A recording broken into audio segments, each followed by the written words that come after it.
Hello friends, आज हम start करने जा रहे हैं हमारी एनसीईआरटी की 11th क्लास का first chapter constitution why and how. सबसे पहले हम करेंगे इस चैप्टर की रीडिंग अच्छे से। सबसे पहले हम देखेंगे कि ये चैप्टर हमारा क्या है। इसमें हम सीखेंगे क्या कॉन्स्टिट्यूशन क्यों और कैसे। हमारा जो कॉन्स्टिट्यूशन संविधान है क्यों और कैसे हमें लाया गया और किस लिए, ठीक है। यहाँ पे इसकी इंट्रोडक्शन में हमें इस चैप्टर के बिगिनिंग में क्या पता चलता, लिख रहे हैं This book is about the working of Indian Constitution. In the chapter that follow, you will read information about various aspects of the working of our Constitution. You will learn about the various institutions of the government in our country and their relationship with each other, ठीक है। इस book में हम क्या करेंगे, हम जानेंगे कि हमारा इंडियन कॉन्स्टिट्यूशन कैसे वर्क करता है और ये चैप्टर हम बताएगा कि इसको हम देखें कैसे हमारा वर्किंग ऑफ कॉन्स्टिट्यूशन किस किस पे डिपेंड करता है और गवर्नमेंट के कौन से इंस्टीट्यूशन, मतलब गवर्नमेंट की कौन सी हमारी जो क्लास पार्ट्स है जो इस पे कॉन्स्टिट्यूशन के आपस में रिलेट करते हैं, ठीक है।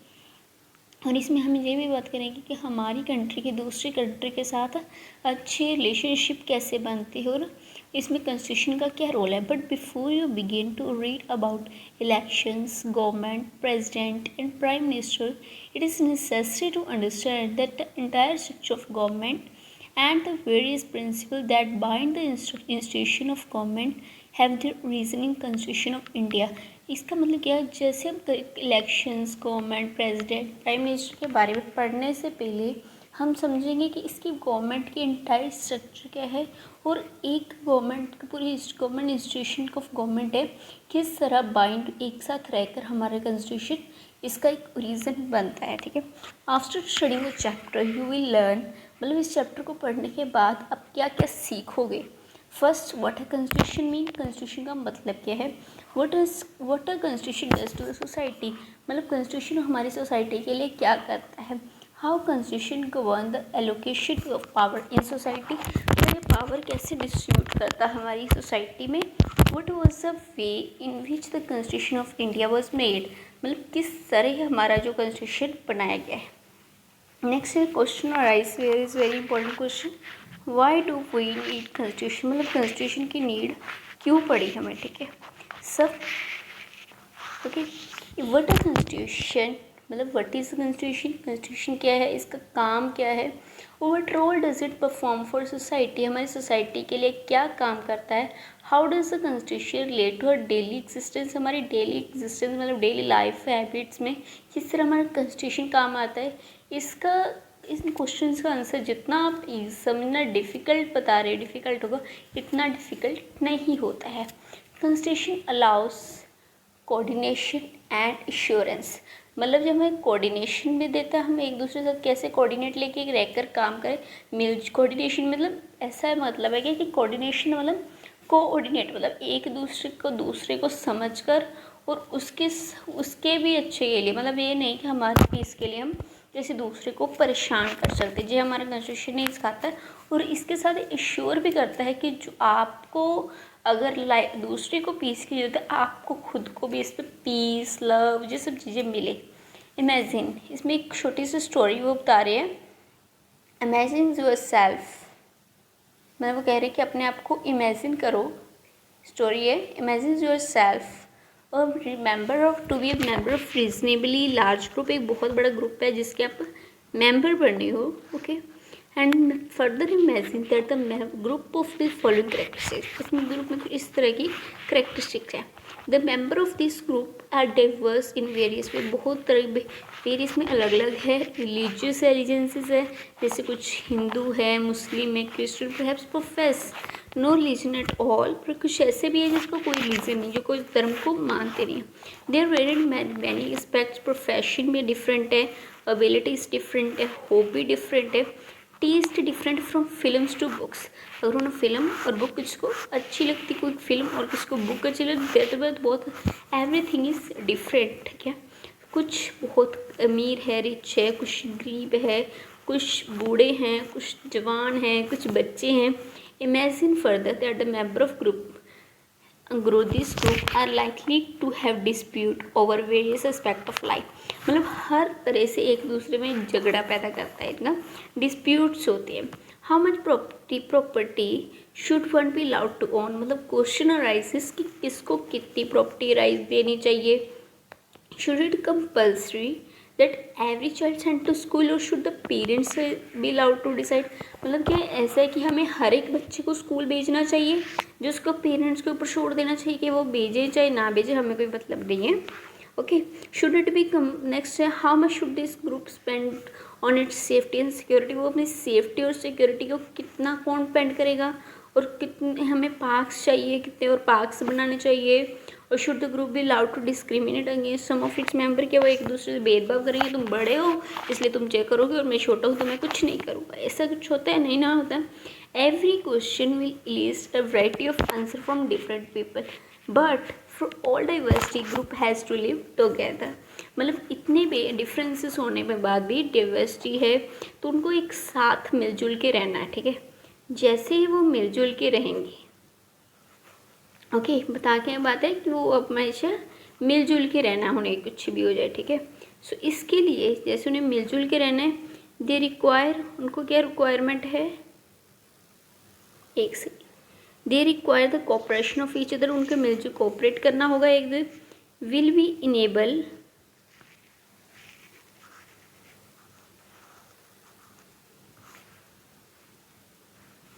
ओके क्या इसमें क्या आपके विलेज में भी ये चीज़ होती है?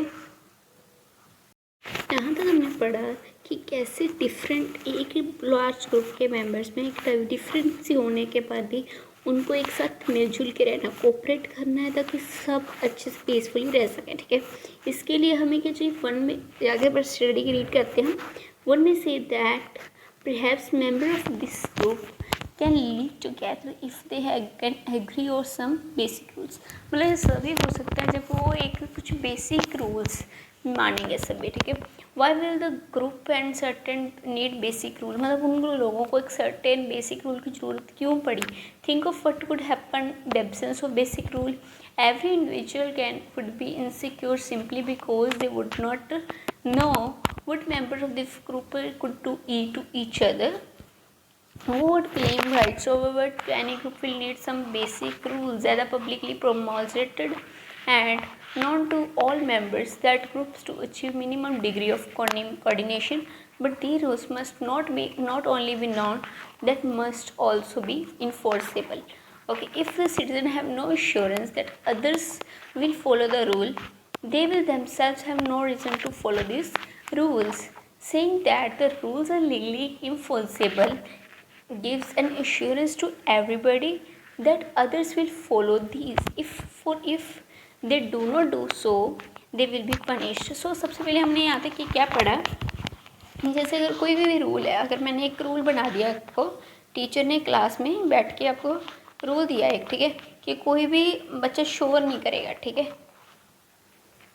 ठीक है, एक रूल है कि नो साउंड, क्लास में हमारे कोई साउंड नहीं होनी चाहिए. ठीक है, मान लो क्लास में हो, आपके टीचर ने कहा आपको कोई साउंड नहीं होनी चाहिए, तो अगर एक बच्चा साउंड कर रहा है, रोला शोर मचा रहा है, जब टीचर लेक्चर दे, टीचर उसको कुछ ना कहे. ठीक है, फॉर एग्जाम्पल टीचर ने उसको कुछ नहीं किया, कहा इग्नोर कर दिया, तो दूसरा बच्चा, आप भी कहोगे कि मैं क्यों चुपचाप बैठूँ, मैं भी तो इंजॉय करना, मैं क्लास में मुझे क्या पढ़ना है, पढ़ने की. इस वजह से कि एक रूल तोड़ रहा है तो दूसरा भी तोड़ेगा.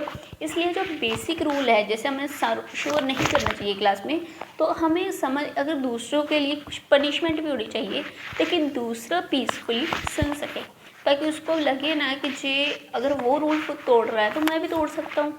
इसके लिए हमारे पास क्या है, लॉ है, जो हमारी कॉन्स्टिट्यूशन बताती है. The first function of constitution is to provide a set of basic rules that allows for minimal coordination amongst member of society. मतलब एक ऐसा है कि एक set of law basic rules है जो मिनिमल कोऑर्डिनेशन, थोड़ा सा कोऑर्डिनेशन बनाकर रहे ताकि हमारा कुछ प्रॉब्लम ना हो. नेक्स्ट एक्टिविटी है जो आप खुद रीड करेंगे, read yourself.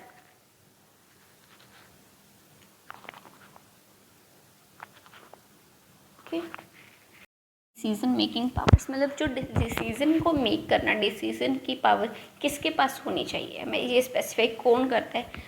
Constitution is a body of fundamental principle according to which a state is constituted और governed. But what should these fundamental rules be and what makes them fundamental. Well, the first question you will have to decide is who gets to decide what the laws governing the society should be. You want to you may want rule X, but some other may want Y.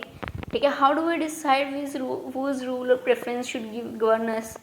You may think the rules you want everyone to live by the best, but others think their rules are the best. How do we resolve the dispute? So even before you decide what rules should govern this people group, you have to decide. Who gets to decide?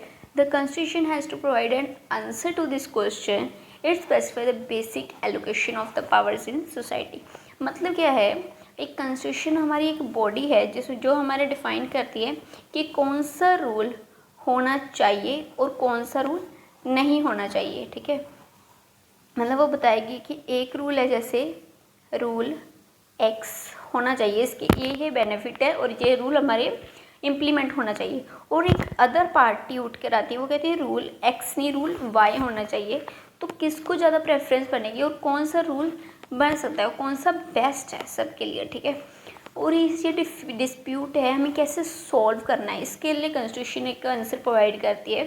It specify the basic allocation of power है, किस जो power है आप उनमें से divide कर देती है. इट डिसाइड वो gets to decide the law will be. वो एक पार्टी है जो बताती है कि कौन डिसाइड करेगा. इन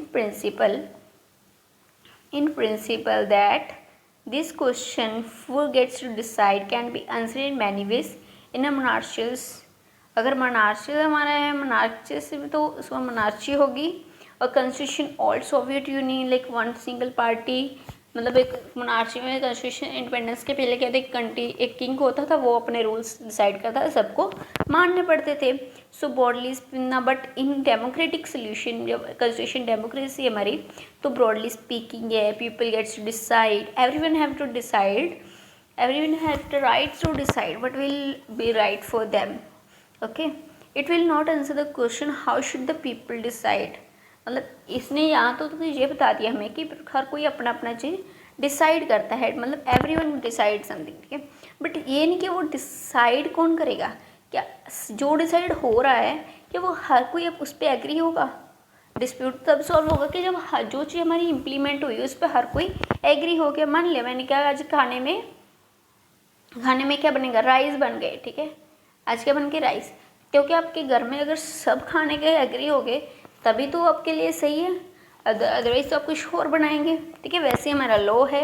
जैसे ग्रीक्स हमारे कोई वोट्स है, वोट सिस्टम है एशियन ग्रीक्स कि वोट डायरेक्टली वोट कर दे कि ये लॉ हमारा आ रहा है तो इसको ये मान लें.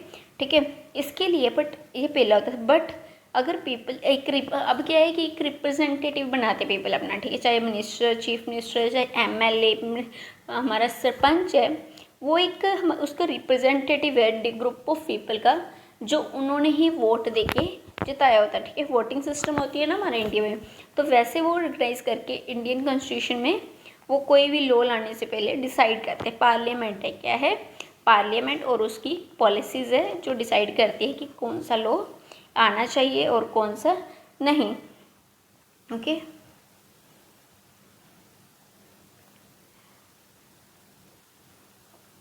Wait, next.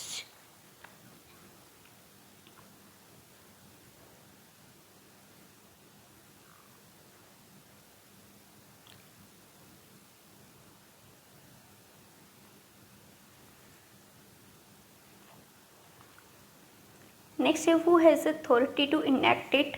If Parliament has an authority to enact laws, there must be law that bestow the authority and on Parliament in the first place. This is a function of the Constitution. It's an authority that constitute government in the first place. ठीक है, सबसे पहले हमें पता चल गया कि parliament हमारे जो हमारा क्या है, कॉन्स्टिट्यूशन एक बेसिक रूल देता है जो कि जो कौन फॉलो करता है. जैसे हमारे कैसे बंदे रिप्रेजेंटेटिव बनाते हैं, रिप्रेजेंटेटिव कॉन्स्टिट्यूशन में पार्लियामेंट बनती है, वो डिसाइड करते हैं कि कौन सा लॉ आना चाहिए और कौन सा नहीं. ये first function. Next second function हमारे पास है. The second function of the constitution is to specify who has the power to make decision in society. मतलब हमारी सोसाइटी में कौन पावर देगा, किसके पास पावर होगी कोई भी डिसीजन लेने की. ठीक है, इसके बाद हम स्टडी करेंगे limitation on the powers of government. but this is not clearly enough. Suppose you decide who had the authority to make decisions, but then this authority passed law and you thought were patently unfair. ठीक है, if prohibited you from practicing your religion, for instance, or it enjoined that clothes of a certain color were prohibited, and that you are not free to sing certain songs, or that people who belong to a particular group, caste, or religion would always have to serve others and would not be allowed to retain any property, or that government could arbitrarily arrest someone, or that the people's certain skin color draw water from well, you would obviously that those laws are unfair and unjust, even though they were passed by a government, had come to existence on the basis of the constitution. But यहाँ पे law की एक limitation है कि जैसे हमने अभी read किया, जो लॉ है जो बन रहा है, ठीक है, अगर हमारे कॉन्स्टिट्यूशन में पार्लियामेंट में एक लॉ पास हो गया मान लो, और उन्होंने कहा कि हम येलो कलर के कपड़े नहीं पहन सकते, सो इट्स अनफेयर क्योंकि इस कलर में, और उन्होंने कह दिया कि एक ऐसे जिसका स्किन डस्की स्किन वाले, जो ब्लैक स्किन वाले, ब्राउन स्किन कल पीपल, वो पानी नहीं भर सकते, गोरे हमारे बाहर से जो आए हैं, मतलब फॉरेनर्स आए हैं, उनको ये चीज़ वो उनको सिनेमा हॉल्स में जाने की परमिशन नहीं है। अगर कोई गवर्नमेंट ऐसे लॉ लाती है तो क्या वो फेयर होगा? No, it's clearly injustice. So okay, I think you understand and move to the next screen.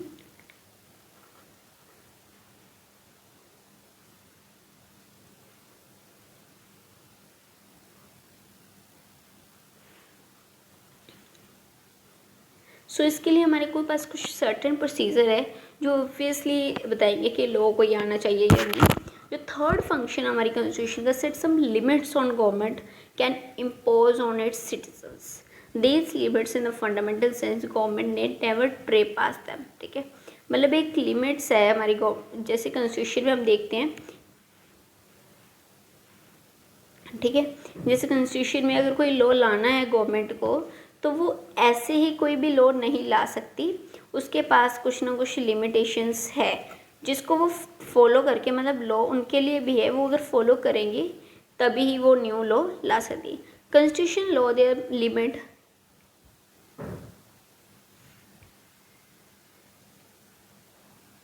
Wait